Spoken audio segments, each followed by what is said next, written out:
ናይ ማሲንጋ ጉዳይ ሕዚ እውን ማሕበራዊ ሚድያ መንገዲ መትረፍ ገይሮም ኣሎ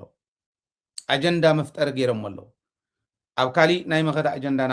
ከይንኸይድ ኣጀንዳ መፍጠር ገይሮም ማሲንጋ ንወዲ ወረደ ክረኽቦ ተቋፂሩ ነይሩ ነገር ግን ቆፀሩ ሰሪዞምሉ ከይረኽቦ ገይሮም ኮነ ኢሎም እዚ ዝገበርዎ ህወሓት እዮም ይብል ማሲንጋ ብናይ ቻርተር ኣውሮፕላን ይኸይዱ ብዘይተለመደ መንገዲ ብቻርተር ኣውሮፕላን ይኸይዱ ነዚ ዝኸደሉ ልእኾ ክትሉ ዝኸደሉ ብርክት ዝበሉ ነገራት ክሰርሕ ተቋፂሩ ስለ ዝነበረ እዩ ንደብረፅዮን ከምኡውን ጀነራል ታደሰ ወረደ ንኽረክብ ቆፀሮ ሒዙ ነይሩ ነገር ግን ንክልቲኦም ክረኽቦም ኣይከኣለን ምስ ናይ ህወሓት ምክትል ኣባ ወንበርን ናይ ህወሓት ናይ ዲፕሎማሲ ኣማኻሪ ኣምባሳደር ኣዲስ ኣለምን እዩ ተዘራሪቡ ፕሬዚዳንት ናይ ትግራይ ዶክተር ደብረፅዮን ኣብኡ ይተረኸበን ብክልተ መንገዲ እዮም ዝኸድዎ ገሊኦም ኦረዲ ዘይተረኸበሉ ንዕቑ ይብሉ ገሊኦም ከዓ ነስመራ ስለ ዝኸደ ይብሉ ክልቲኦም ኣይኮነን ናይ ስራሕ ፃዕቂ ለይትን ቀትርን ምስራሕ ናብ ስራሕ ክፍፍል ይትወካ ብስራሕ ክፍፍል ነዝወዲ ክረኽብዎ ዘለዎም ተባሂሎም ተቐመጡ ኣምባሳደር ኣዲስ ኣለምን ምክትል ፕሬዚዳንት ናይ ትግራይ ኣማኑኤል ሰፋን ኮይኖም ተረኺቦም በዚኣ ምክንያት ክልቲኦም ረኺቦሞ ብጣዕሚ ውፅኢታዊ ዝኾነ ዲስከሽን ከዓ ገይሮም ብርግፅ ምእመን የብሎም ንኣሜሪካውያን ማለት እዩ ናይ ኣሜሪካ ኣምባሳደር ኣሚንካ ሰላም ክመፅእ ክዓርቕ እዩ ከምዚ ክገብር ኢልና ንኸይድ ኣይኮናን መሬትና እነምልሰሉ መንገዲ በታ ንሕና እንደልያን ንሕና እንጠልባን ዝተጀመረት ናይ መኸተና ሓንቲ ሰከንድ እውን ንድሕሪት ክትቅልበስ የብላን እዚኣ በዚኣ ክትከድ ክትክእል ኣለዋ ንሳቶም እውን እምነቶም ንሱ እዩ እታ ናይ ሰላም ጉዕዞ ግን ኣብ ዝኾነ ይኹን ግዜ ኣብ ዝኾነ ይኹን ታሪክ ትግራይ ናይ ሰላም በር ዓፅያ ኣይትፈልጥን ስለዚ ሕዚ እውን ናይ ሰላም በርና ክፍቲ እዩ እዮም ኢሎም ንሱ እውን ነዚኣ ተቐቢሉ ንቐፃሊ ረቡዕ ክምለስ እዩ ረቡዕ ትማል ረቡዕ እዩ መፂኡ ነይሩ ቀፃሊ ረቡዕ ክምለስ እዩ ናብ ትግራይ ናይ ኣብይ ኣሕመድ ውሳነ ሒዙ ንዕኡ እውን ከዛርቦ ስለ ዘለዎ ናቱ ውሳነ ሒዙ ናይ ፌደራልን ናይ ትግራይን ማዕረ እንተኮይኑለይ ከም ዝኾነለይ ኢለ ዝሓስብ ስውን ሰላም ስለ ዝደሊ ኦረዲ ክምለስ እየ ረቡዕ ኢሉ ይኸይዱ ዘሎ ቆፀሮ ሒዙ እዩ ተመሊሱ ዘሎ እዚኣ እታ ጉዳይ ነገር ግን ትዝኸድዎ ዘለው ናይ ህወሓት ናይ ፀጥታ ኣመራርሓ ናይ ፀጥታ ስጋኣት ስለ ዘለዎ ታደሰ ክዕፀ ኣለዎ ኢሎም ናይ ገዛ እሱር ገይሮም ሒዞምሞ ስለ ዘለው ንታደሰ እውን ኣይትረክብን ኢሎም ማሲንጋ እውን ከይረኽቦ ገይሮምሞ ይብሉ ቁፅሪ ሓደ ማለት ጌታቸው እንዲኸምኡ ኢሉ ለጣፊ ካብኡ ድሓርታ ትባራዕ ዘላ ጌታቸው ከምዚ ኢሉ እንዳተባሃለ እዩ ናይ ኢትዮጵያ ሚድያታት ዝኸዳ ዘለዋ ናይ ብልፅግና ሚኒስትር እዩ ጌታቸው ተን ሚድያታት እውን ናይ ብልፅግና እየን ብርግፅ ሳቶም ንምንታይ ከምኡ በሉ ክንብለ ይንኽእልን ኤክስፔክትድ እዩ ሕዚ እንታይ ክብል ደልየ ቁፅሪ ሓደ ጀነራል ታደሰ ከም ሓደ ዜጋን ከም ሓደ ነበር መራሒ ናይቲ ዓድን ብግሉ ዝገብሮ ረኽቢ እንተሃልይዎ ማንም ዝኽልክሎ የብሉ መንግስቲ ትግራይ ወኪሉ ግን ጀነራል ታደሰ ረኽቢ ክገብረ ኣይኽእልን ብሕጊ እውን ከምኡ ስለ ዝኾነ ንሱ እውን ክገብር እየ ይበለን ካልኣይ ጀነራል ታደሰ ተኸልኪለ እየ ይበለን ኣነ እንተኽኢለ ከቕርቦ ክምኩር እየ ሎማዓንቲ ወይ ፅባሕ ዋላ ብስልኪ ሓፃር ከቕርቦ ክምኩር እየ ነታ ናይ ጌታቸው ዝሕስዋ ዘሎ ንዓኣ መልሲ ክትኮን ብትኽእል መንገዲ ክነቕርቦ ክንምኩር ኢና ወይ እንተዘይተኻኢሉ ከዓ ንዕኡ እንድሕር ዘይተኻኢሉ ንመሪሕነት ትግራይ ደው ኢልና ከም ዝበለ ነይሩ ዶ ክንብል ኣነ ኢለ እየ ጠይቀ እየ ግን ብድምፆም ክትሰምዑ ከስማዓኩም እየ ብደንቢ ኣይነበረን ከምኡ ዝበሃል ቆፀሮ ተን ጉዳይ ክልተ እየ ነይረ ታሓንቲ ናብ ሰላም ተመለሱ ፕሪቶሪያ እንደገና እንጀምሮ እያ ትብል ታኻልአይቲ ድርቂ ይመፅእ ኣሎ ትግራይ ናብ ሓደጋ ክትኣቱ ትኽእል እያ ኣብ ልዕሊ ድርቂ ኣብ ልዕሊ ፀገም ይኾና ስለዚ ነዚዩ ክንሕግዝ እንደሊ ኢና እያ ትብል ትማል እውን ኣቕሪበልኩም እየ ካብዚኣ ወፃእ ካሊእ ንብረት ስለዚ ጌታቸው ኣብ ፌስቡክ ገፁ ዝፀሓፎ እቲ ጀነራል ናይ ገዛ እሱር ገይሮም ኣለው እዚ ከዓ ህዝቢ ትግራይ እውን ዓጊቶም ዘለው ስለ ዝኾነ ሰይገርመንን ገለመለታት ኢሉ ስለ ዝፀሓፈ ሃተውቶም ምባል ይከኣል እዩ ተሓቂ ግን ከም ዝበሃል ነገር ኣይነበረን ቆፀሮ ይነበሮምን ተን ጉዳይ ክልተ ነይረን ንሰን ከዓ ገይሩ ኸይዱ ረውዕ ክምለስ እዩ ተስፋ ስለ ዝረኸበለ ፅቡቅ ዲስከሽን ስለ ዝነበረ ሕዚ ከም ተጋሩ ግዜና ኣብዚኻ ምጥፋእ ከመይ ጌርና ንሓግዞም ነቶም ሕዚ ትዘተ ፅቡቅ ነይሩ ኣብቲ ዘተ ክጎድል ዘይብሎም ዝቕፅር ረውዕ ንኣብነት ናህና ፕራዮሪቲ ሃይለ ዝሪኦን ካሊእ ዝሪኦን ሓደ ዘይክኾን ይኽእል እዩ ፕራዮሪቲና እንታይ እዩ ከም ተጋሩ ኣብቲ ዲስከሽን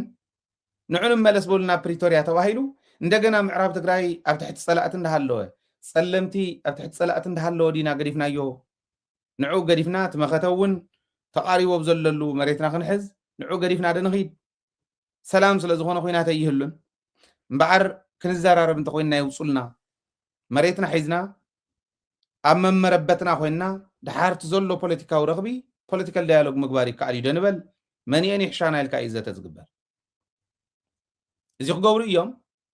ግን እዚ ክገብሩ ከለዉ ንሱ ንክግበር ዘኽእል ናይ ሚድያ ስራሕቲ እውን ንስራሕ ትንተናታት እውን ንተንትን ፅሑፋት ፅሒፍና እውን ንሓግዝ ندقف بحساب وندويل كام حجاز كأل أو أنت نخون صبغنيرو خنسرح نحر كوينا نايوشت قداينا عملتكم تناي عدوى ناي كال إنزول نايم عساس قصص النهلو زياتهم استخاخيل كام خاد وسان خوني مالتي سلازي من الجنرال تادس خرك ويلز مسألو قناتات عين برن جنرال تادس ون ناي جزء أسر ناي جزء عمد أسر بهال نجر يولون نسو أبصر حيزلو بزح زخونا زي كونن إن قصاص لكم حزب انت زي تدناغر يحيش زول كأم الدليل كالي نا إثيوبيا حق منقست مقياري نا إثيوبيا حق منقست خطير يلو أبي أحمد بقلسي تزازي ولا تمالي شاف تزاريو أفتو مدرؤو سمعكمو لعلي 4 عامات كشرحو خمس أنحو نقيرنا ناي شرحو قجل لكم مخانو تناي مخكر كومشنز بحالون نقيرنا حاملة شمونته أوردت الشرحي بعلي 14 حساب قميتو جميرة يلو خيلنا أبي حمد رفتو مدارو انت سامعكمو حدا حق منقستنا إثيوبيا تحززني حق منقستي زرقو قلو خيدي نغيف لببل 14 حساب سلي فايز وزلو نسو اتحق منقستنا إثيوبيا ناي حزقن كاو قوت جميرو كان مندر جميرو اسكع هاجريو تديسكشن تغيرلو مليونات يوم تمايت أملو مليونات تمايت أملو اتم زرق قوغن عشاحات مهرانيو انتا اي تفلي نجر كمس برقصنا يحق مهران عدي ملخو كن داي سبر قمو كن داي سب كابي تساتيفهم كما يزول سبات تساتيفهم زول مولو خريينا كان قمقمينا حزن تأقبل دلي نا إثيوبيا حق من قصة خرق كله تحزن هي كم ناي هاي لسلاسية هيبك له بزبلين برا كم ناي من قصتو أنا قبضولكم وانزرتولو وإليهم زبلين برا كما يكونن نخلو ناس الناس ذهبه نخلو بمن إنه تخرع زقبره حق من قصتي كابزي أتغيرها كتكر كلا أتل شدشت نقرات تغير عين زول ناين ناي مجنس على قداي ناي كللات مواقر قداي ناي مريت قداي ناي أورومون ناي أديساوان ناي تقومو قداي زي أتمون كالوتن كالعلن كالو قس بقس اتحق من قستي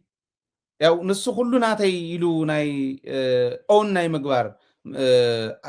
حمام دي زلو هم تفلطو ناي هداسي ون هداسي أنا إساري حيو ካልኦት እውን ኣነ ሰሪሐዮም መባሊቱ ደስ ብሎ እዚአን ንምግባር እዩ ምዝኾነ ግን ዘሰማምዕ መንግስቲ ክህልዎ ንኩሉ ዘሰማምዕ መንግስቲ ክህልዎ ኣለዎ ኢሉ 4000 ገይሩስ ከሰማምዕና ማለት እዩ ታሪክካ እናወረደ ታሪክካ እናዋረደ ከሰማምዕና ማለት እዩ ናይ ኣሜሪካ ሕገ መንግስቲ ብ55 ከም ተዓንቶ ይሰማዕኹም ብ55 ሰብ እዩ ኣርቂቖሞ ንሕና ብ4000 ኢና ነርቅቆ ዘለና ኣብ ቀጻሊ ህልውና ናይ ሕገ መንግስቲ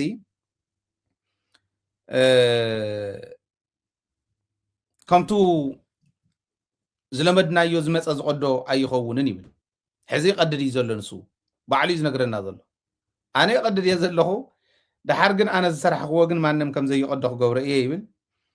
ማንም ክቅይሮ ዘይኽእል ጌርና ክንሰርሖ ኢና ሕገ መንግስቲ ሓደ ኣጀንዳ ናይቱ ምክክር ኮሚሽን ዘዳልይዎ ዝኒሄ ጉባኤ ከም ዝኾነ ግን ባዕሉ ነጊሩና ኣሎ ክብል ደልየ ንሕና ይብል ኣብይ ኣሕመድ ነዚ ሕገ መንግስቲ እዚ ንምቅያር 4 ዓመት ተኸራኺርናሉ ኢና ይብል እቲ ምክክር ኮሚሽን ዝበሃል 4 ዓመት ገይሩ ኣሎ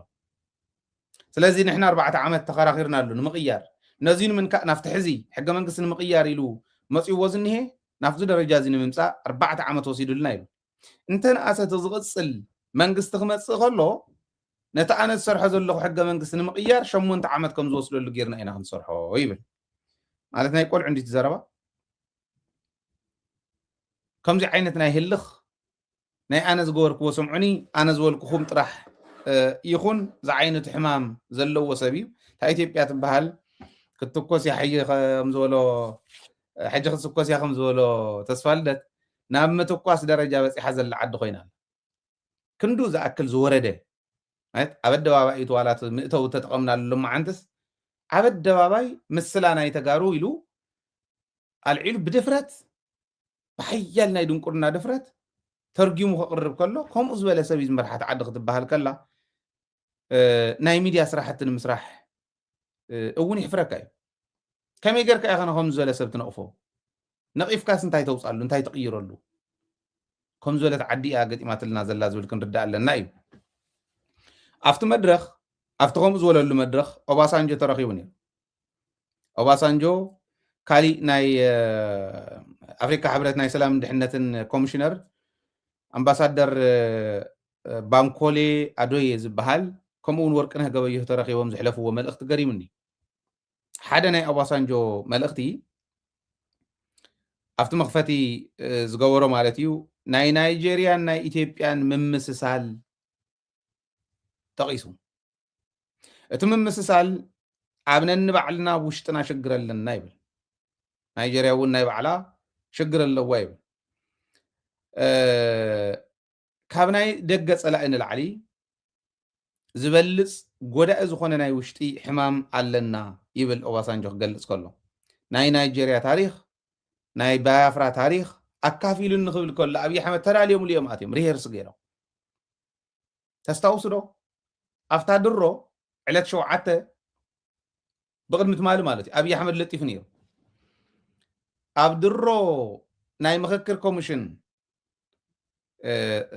ጉባኤ ዝጅመረሉ ኮይነ ኦባሳንጆ ኣብ ቢሮይ ሆስት ገይረ ናይ ባያፍራ ታሪክ ከመይ ገሮም ማነጅ ከም ዝገበርዎ ኣካፊሉኒ ብጣዕሚ ተሓጒሰ የቕኒየለ ኢሉ ሓሳብ ንሳ ከይዱ ኦባሳንጆ ኣካፊልዎም ባያፍራ ከመይ ገሮም ከም ዘጥፍእዎም ኢቦ እንዲዮም ዝበሃሉ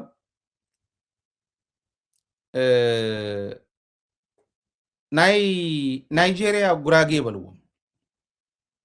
ብጣዕሚ ዝገርሙ ናይ ስራሕ ሰባት እዮም ኣነ ብቀረባ ዝፈልጦም ኣለውኒ ብቀረባ ዝፈልጦም ኢቦ ኣለውኒ ናይ ባያፍራ ኣለዉ ኣብዚ ኣብ ቀረባ ዕረክተይ እውን ማለት ብጣዕሚ ዝቀርቦም ብጣዕሚ ምርር ረቢሎም ዝዛረቡ ከመይ ገሮም ከም ዘጥፍእዎም ልክዕ ከምታ ንትግራይ ዝገበርዋ ብሙሉእ እንተ ናይ ጀኖሳይድ ደረጃታት ዝበሃላ هلا حمايلهم يوم حليفهم ايزوليت غيرهم بقى زي سب غيرهم غني غرمكم كافتا عدي تفوليهم طعم سرحتنياتاتهم صعرنياتاتهم فلاطاتهم اذي بتاريخ فلطي ناي ايبو تاريخ ناي بايافرا تاريخ رايهم مصحفتون الله يوم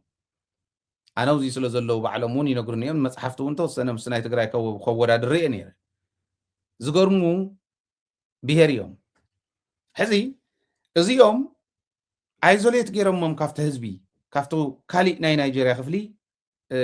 ክፋል ፈልየሞ ነፂሎሞ ዘይሰብ ገይሮሞ ኣብ ልዕሊኦም ዘርከበ ሰብ ጨፍጭፉ ዘርከበ ሰብ ንብረት ሕዲጉ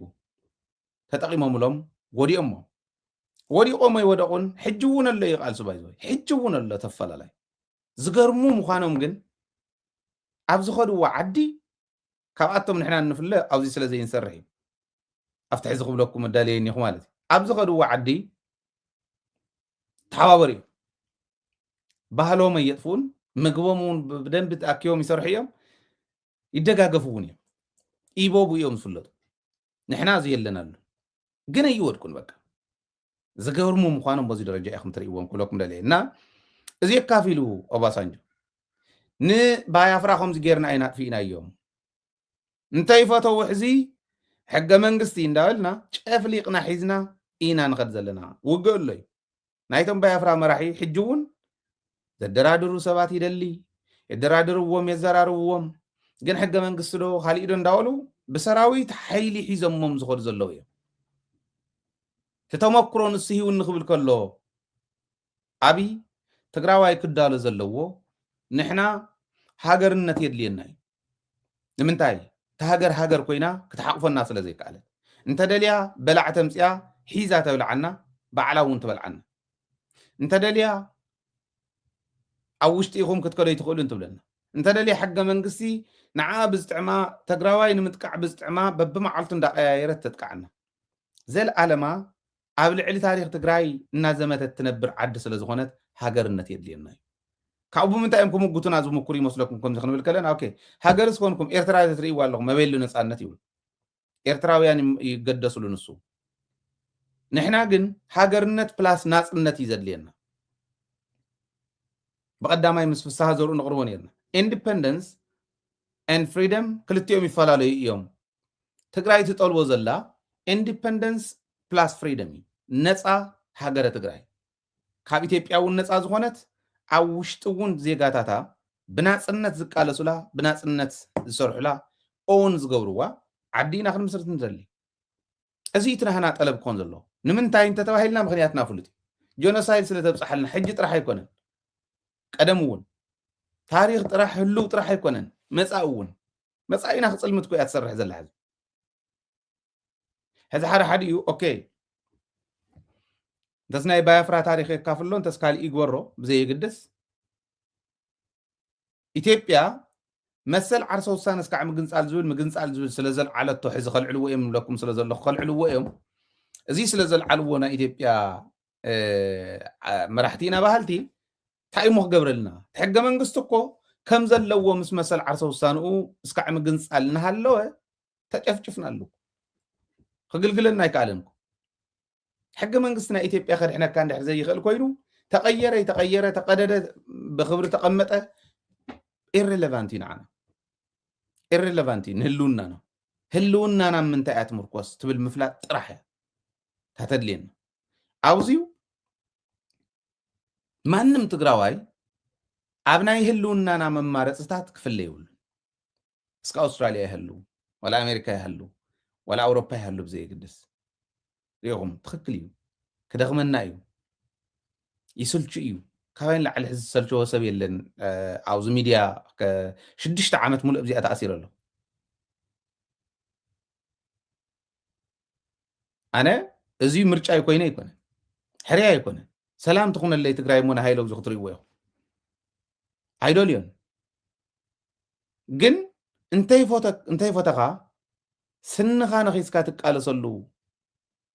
ብሄራዊ ቃልሲ ክመፅእ ከሎ ብሄራዊ ሕቶ ክመፅእ ከሎ ናይ ግድን ንብሄርካ ክትብል ንመንነትካ ንክብርካ ክትብል ትቃለስ ሃይለ ዝገብሮ ዘሎ ንሱ እዩ ንስኹም ትገብርዎ ዘለኹም ንሱ እዩ ኦኬ ክንገብሮ ዝግባአና እውን ንሱ እዩ እዚኣ ክንገብር ከለና ግን ብስምዒት ጥራሕ ምቅላስ ኣይኮነን ስምዒት ሓደ ኣብ ዝኾነ እዋን ንዝኾነ ክፋል ማሕበረሰብ ከምቲ ዝደልዮ ፍትፍት ኮይኑ ስለ ዘይተረኸበሉ ተካይዳ ይቕየም እሞ ነቲ ቃልሲ ቁርትላን ግልል ይብሎ ወይ ንዓኻ ቁርትላን ይደፋእካ ኣይወይኹም ገለገለ ሰባት ይፅሕፉለ እዮም ንእከለ ንኽኢኻዮ ይብሉ ንእከለ ልዒልካዮ ይብሉ ዘመነ ጌታቸው እውን ጌታቸው ልዒልካዮ ዝበሃል ሕቶ ነይሩ ንፃድቃን ንምንታይ ተልዕል ኢሉ ዓርከይ መታዓቢተይ እንተይተረፈ እዩ ተኮሪፉ ነይሩ ድሓር እናተረድኦም ክመፁ ከም ምዃኖም ንፈልጥ ኣብዚ ለምቅነ እውን ናይ ዓድዋ ክነልዕል ከለና ኣብ ክንዲ ሓጊዝካ ንዕወል ንተሓጋገዝ ደደቢት ንሓግዝ ደደቢት ደጊፍና እታ ኩነታት ተፃርያ መርኣያ ኮይና እታ ከተማ ናይ ሰናይ ስነ ምግባር ናይ ዲሞክራታይዜሽን ስራሕቲ ክንሰርሓሉ ክኸውን ክኽእል ኣለዎ ክንዲ ምባል ንእከለ ንምንታይ ተልዕላ ይብለካ ከምኡ ኣይኮነን ተቃልሲ ሓያል እዩ ከምቲ ቡናኻ እንዳሰተኻ ትገብሮ ዘለካ ኣይኮነን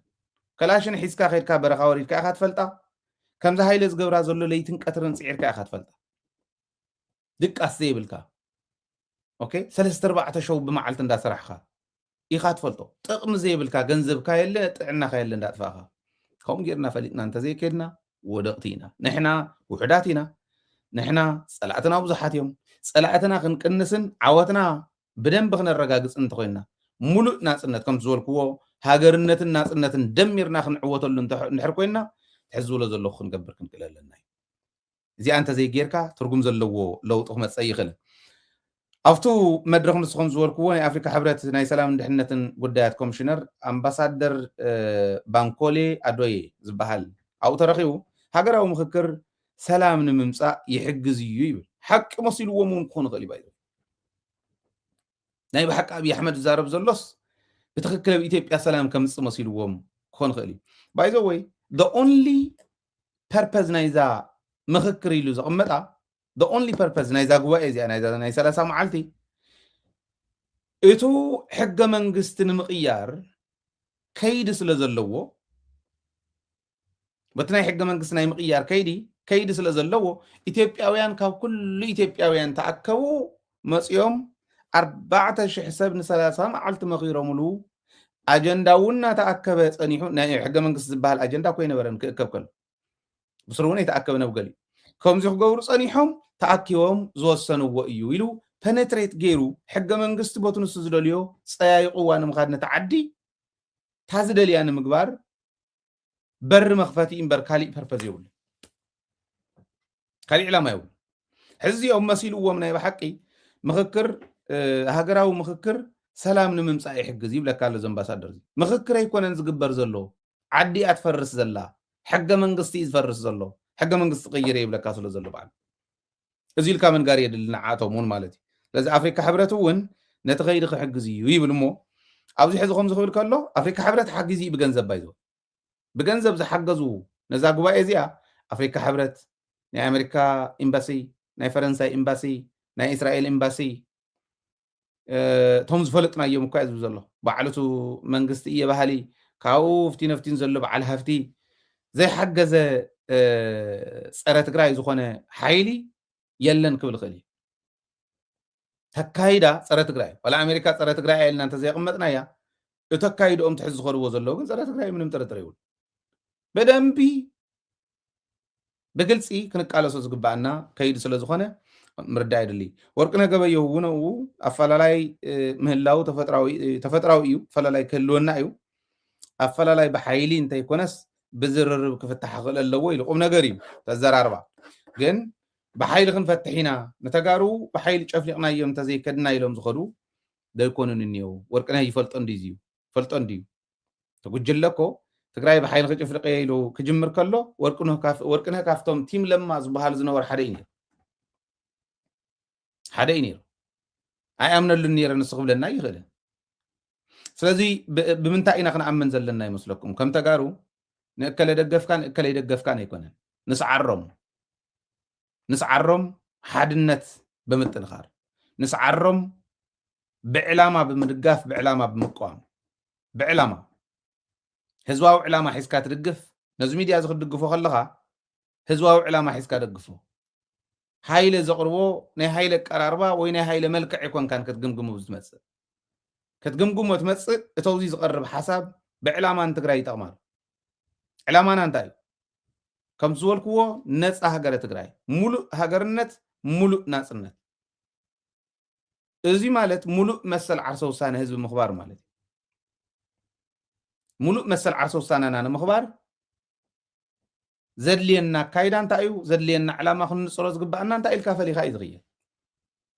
ነቶም ወሲዶም ውልና ዘለው ዋላ ባንዳታት ኮይኖም ብከብዶም ተገዚኦም ዝኸዱ እንተይተረፈ ንመንጥቆ ባህሊ እያ ንሶም ጥራሕተ ኣይኮነ ነቶም ናቱ መሳርሒ ገይሩ ዝጥቀመሎም ዘለውን ንመንጥቆ ባህሊ እያ ልብ በል ብምስትውዓል ዝተኸየደ ከይዲ ፅምዶ ከመይ ከም ተጀመረ ትፈልጥዎ ኢኹም ፅምዶ ከመይ ከም ተጀመረ ፍሉጥ ፅምዶ ፍሪሲ ፅምዶ ተመስሪቱ እቲ ኩነታት ናብቲ ደረጃ ንሱ ንክመፅእ ብዙሓት ፅዒሮምሉ እዮም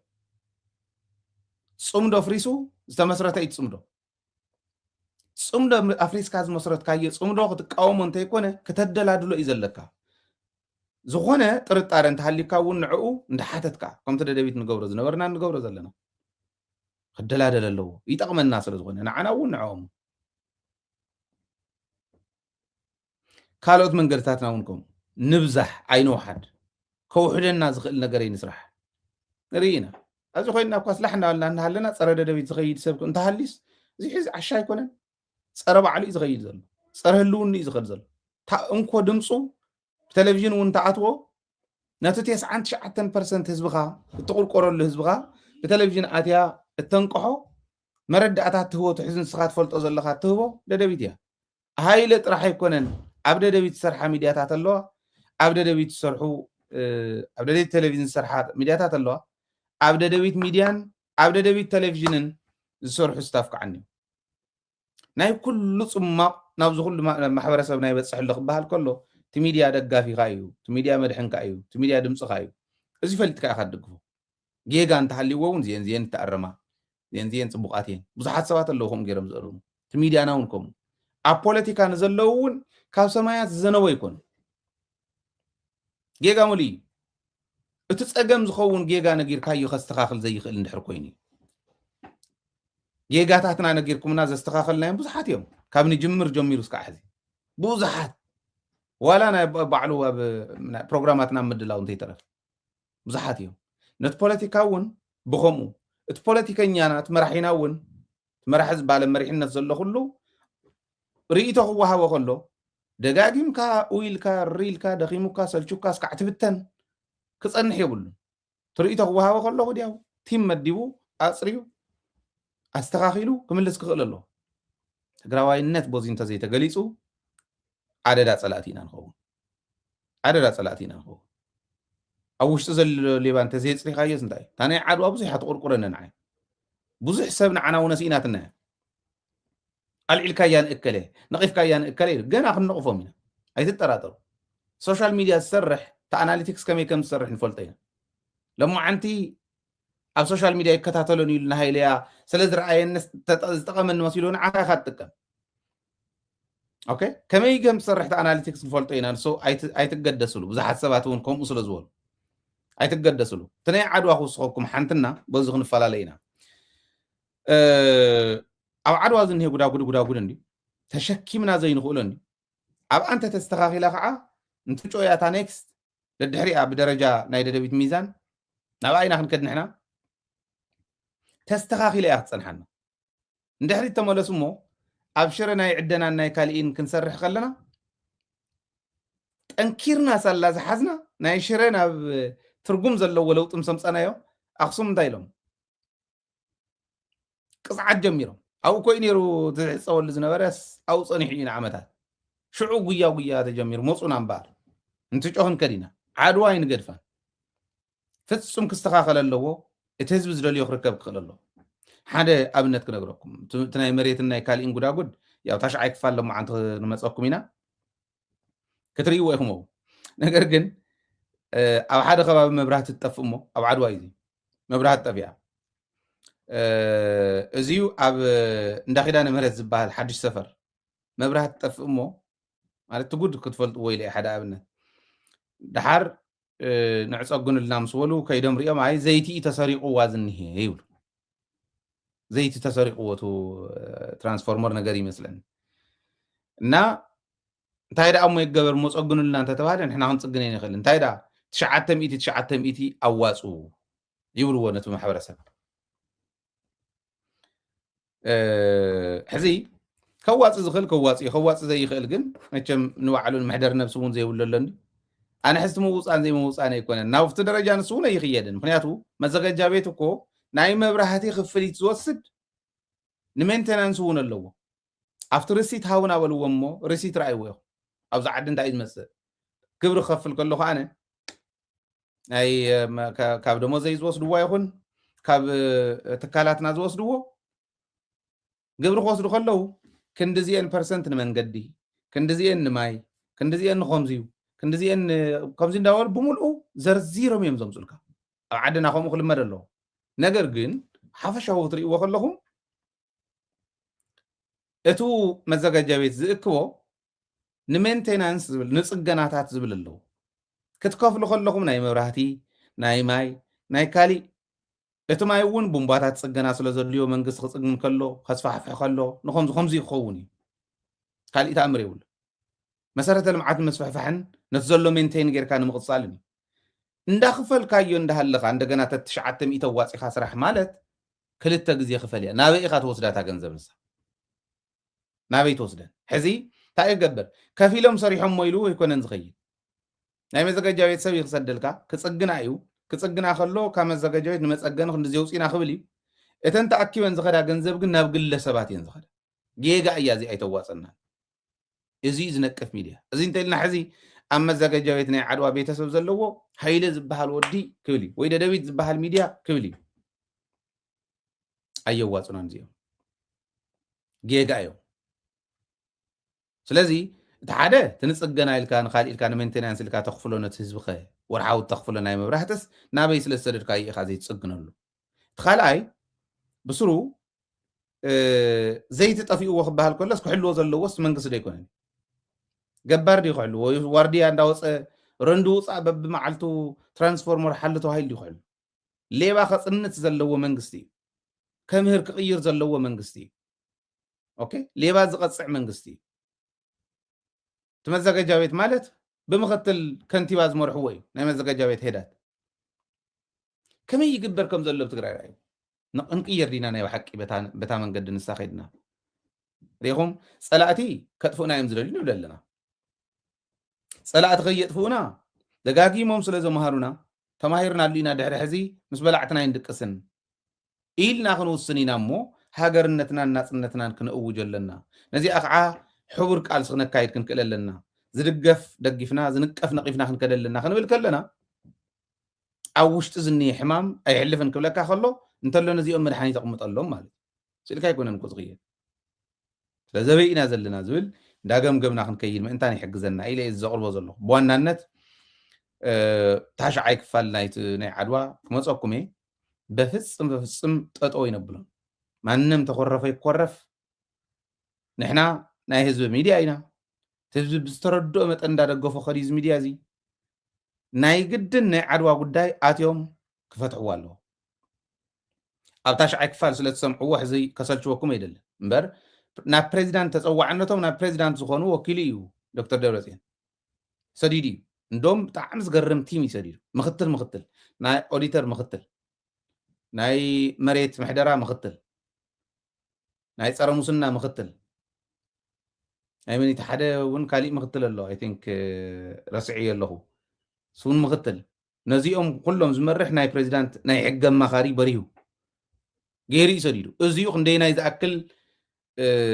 ኮንሰርን ከም ዝኾነ ፕሬዚዳንት የርኢ ንፕሬዚዳንት እዮም ተፀዋዕነቶም ውድብ ቤት ፅሕፈት ዝሕምሳ ነይሩ ምባለይ ሃይለ ትውድብስ ናይ ወይኖም ፒኤልሲ ይገብርዎ ወየና ዓይውን ይብፅሓኒ ከምኡ ምባለይ ዝተኮረፈ ብዙሕ እዩ ሕዚ እውን ኣይትጠራጠሩ ውድብ ቤት ፅሕፈት ይተሓማሲ ፕሬዚዳንት እንዲት ፕሬዚዳንታ ነታ ኣቦወንበራ ነታ ውድብ እቲ ፕሬዚዳንትስ ተቆርቂሩ እንደም ኩነታት ከቢድ ምስኮነ ብክልል ደረጃ ክልል ክብሎ ኣነ ስኸፍ ይብለኒ እንድዩ ብናይ ትግራይ መሪሕነት ደረጃ ምክትል ቢሮ ሓለፍቲ ብምልኦም ምክትል ቢሮ ሓለፍቲ እዮም እቲ ሄዶም ኣቦወንበሮም ናይ ባዕሉ ናይቲ ፕሬዚዳንት ናይ ሕጊ ኣማኻሪ እዚኦም ዝኣኽሉ ብቲም ደረጃ ከይዶሞ ናይ ዓድዋ ማለት ክንደይ ናይ ዝኣክል ከቢድ ምዃኑ የርእዮ ነዚ ከቢድ ጉዳይ እዚ ክነልዕል ከለና ሽልማት እዩ ዝግባአና ክብሪ እዩ ዝግብኦ እዚ ሚድያ እዚ ደፊርና ኢና ነልዕሎ ዘለና እምበር ምሙድማድ ኮ ይከኣል እዩ 110 መሬት ሒዙ ዝተረኸበ ሰብ ክርከብ ከሎ 2-3 መሬት ሃበኒ ኢልካ ግደፎ ከምቶም ካልኦት ዝገብርዎ ተመዳሚዶም ከምኡ ኢልካ እንተዝኽየድድ ኣመሓሸ ዋይ ክንብል ንኽእል ኮይና ኣብዚዩ ደርፊ ብደርፊ ጌርናያ ኩነታት በቃ ይውዳእ ኣሎ ከምዚ ይኾነሎ ኢልካ ዘሎን ዘየለን ናዘባርቕካ ምኻድ ይከኣል እዩ ኣብ ደደቢት ግን ከምኡ የለን ህዝባዊ ሕቶ ኢና ክነምልስ ናይ ህዝቢ ድምፂ ክንኮን ኢና ተመስሪትና እዚ ኢና ንሰርሕ ዘለና እዚ ሚድያ እዚ ይድግፍ እንተልካ ንባዕልካ እዩ እምበር ንሃይለ ኣይኮነን ፀገም የብሉን ማለት እዩ ምድሓንቲ ምድጋፍ ተሪፉኩም ግን እቲ ወቐሳ ክንውቀሰሎም ዘለና ኢና ክንውቀስ ዘለና እምበር ስእልካ ማእኸል ጎልጎል ኣይኮነን ክብል ደልየ ኤኒዌይ ታሽዓይ ክፋል ናይ ዓድዋ ጉዳይ ፀኒሕና ክነቕርበልኩም ኢና እስካዕ ሽዑ ናይ ደደቢት ስራሕትና ናይ ሰሙን እዚዩ ንኣተኹም ራእይዎም ናብ ኩሉ ክባፅሓውን ሸር ላይክ ሰብስክራይብ ግበሩ ኣብ ቻናልና ኣብ ቴሌቪዥን ትከታተሉና መደባትና እናጠንከሩ ክኸዱ ትካልኩም ምህርትኩም ኣብዙ መላእ ህዝቢ ትግራይ ዝከታተሉ ቴሌቪዥን ጣብያ ክተፋልጡ እዚ ኣጋጣሚ ፃውዒትና ነቕርብ በብዘለኹም ሰላም ይኹነልኩም ሰላምን ዓወትን ምስ ጅግና ህዝብና ክኾን ናይ ኩሉ ግዜ ትምኒትናን ናይ ለይትን ቀትርን ስራሕናን እዩ